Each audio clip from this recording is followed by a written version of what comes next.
personally, I think that this exhibition takes another tack. And what it does is it says that we are invested in this aesthetic, and that we are not devoid of belief, and we are not putting down. This is a very positive experience. And so once again, beauty and the aspect of it being joined to fine arts goes back to that time when it joins in with a kind of a spiritual resonance. And that, for me, is what this exhibition is. So I'm going to just go around now, sort of person to person, like piece to piece, so that we can and just give you a little bit more insights as to where the artists are coming from and what it is that how they tie into this idea of beauty. Perhaps at this particular point, if anybody wanted to ask a question or whatever on just what has been said in terms of that overall picture, then we can do that. Does anybody have anything they'd like to say? Okay, so I think we're just going to start off with Carin Covin. And could you give me a second of a segue? Just to set it up while you're talking about art. Okay, yeah, just let me do my thing. Okay, yeah. Sure.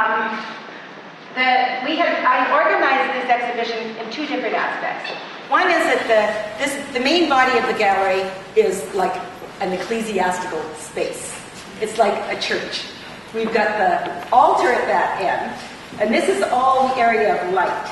And so we've got the reflected light on the right-hand side, and we have the projected light on the left-hand side. Then we have two naves. We've got this nave over here that's got the energizing color, and we have this one over here, which is heaven and earth. And then at this end of the gallery, we have works that are primarily white, and then we have our Jim Ruxton light piece. Jim Ruxton and Camille Turner light piece. So starting here then, which is at the end that I was thinking of it as being a cultured beauty, we have that idea of man as having grown so that he is able to, we have language, for instance. This is where Carin Covin comes in. She's created this sense of language. It's not actually language, and it's not actually a script.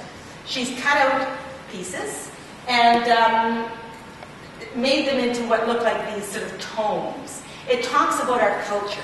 It talks about weddings.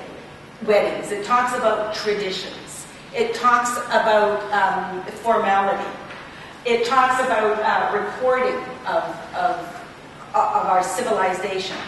Another aspect that Carin Covin uses, which ties in with beauty, is also the sense of an obsessive making. We have that sense of an appreciation of the craft of the piece as well. And then once again, just the pure aesthetic beauty of the flow of the white. And of course, white as well is very much linked to beauty. And there are, within race and gender studies, quite large studies of how white and whiteness has been associated with elevated states. Not necessarily right, but still has been. Then, thinking of Carin Covin, by the way, is from British Columbia and works for the Kelowna Art Gallery in British Columbia. She has a studio out in the woods and up in the hills, and has worked with patterns for many years. I just want to turn back now to the white hanging piece of Angiola Churchill's. And once again, here we have white, and then we have monumental in size. We have obsession, but monumental in size is part of what makes it impressive. It's not just the size, but the fact that it's made up of so many small little pieces. And that this is all hand-twisted. Angiola Churchill, Professor Angiola Churchill, Dr. Churchill, is a professor emeritus for New York University. And I'm not sure, I think she might have reached 90 by now. She hand makes these with a group. She posts on Sunday afternoons in New York a reading group. And during that reading group, when they're discussing, all of these very intellectual people are discussing what it is that they've been reading, they twist. And so these are all hand-twisted and hand-folded. She's American-Italian, and she's had a lot of shows in Italy in palazzos, where she's totally created these labyrinths of paper. I think that another thing with this is called labyrinth, winter labyrinth, that is, is the fact that the labyrinth is very much like a mandala. You know, you work your way through the labyrinth, and in working your way through the labyrinth, you achieve a sense of knowledge. And so with this, by doing this whole thing and making it this big, you end up having a sense of visual knowledge in the size of it. Perhaps at this point is a good time to focus on Lorraine Pritchard's piece. Lorraine Pritchard has, I think it's quite significant within her philosophy. Lorraine Pritchard is a Baha'i. She's very associated with spirituality.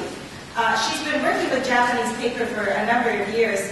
Her and her husband have the Japanese paper store in Montreal. These are all hand-painted pieces of paper that she's used. She's an excellent painter. She's a prolific artist. These are, it's called dream fields, or field, can't remember the exact title, we have to look on the board, but it's referring to, she comes from Saskatchewan. And so part of it is referring to the sense of the fields and the patterning of the fields and of the flatlands. And this is also built on the model of the Japanese beds. You've got the Japanese platform resting on a little thing. You've got what will be the futon, and you've got the Japanese pillow as well. Her aesthetic rests in this very Zen realm of a quiet beauty. This, maybe we'll go to over here now.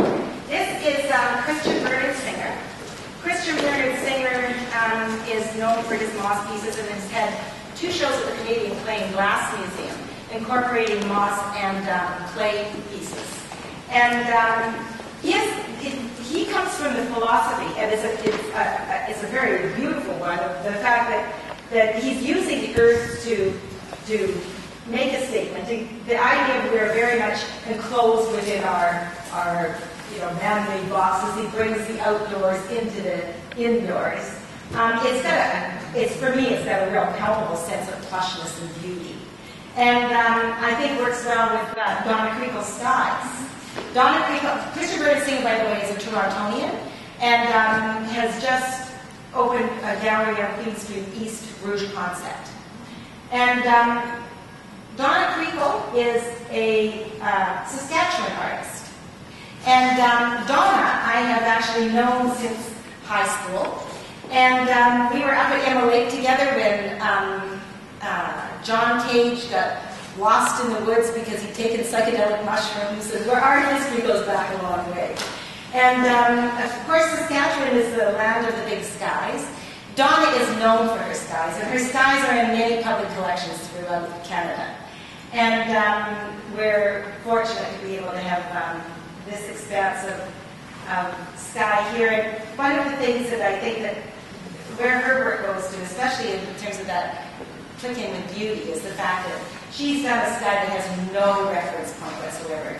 You could probably flip it upside down and it would still relate as the sky. And it brings to mind the very simple idea of just the line in the grass and looking up at the sky and the freedom that it evokes.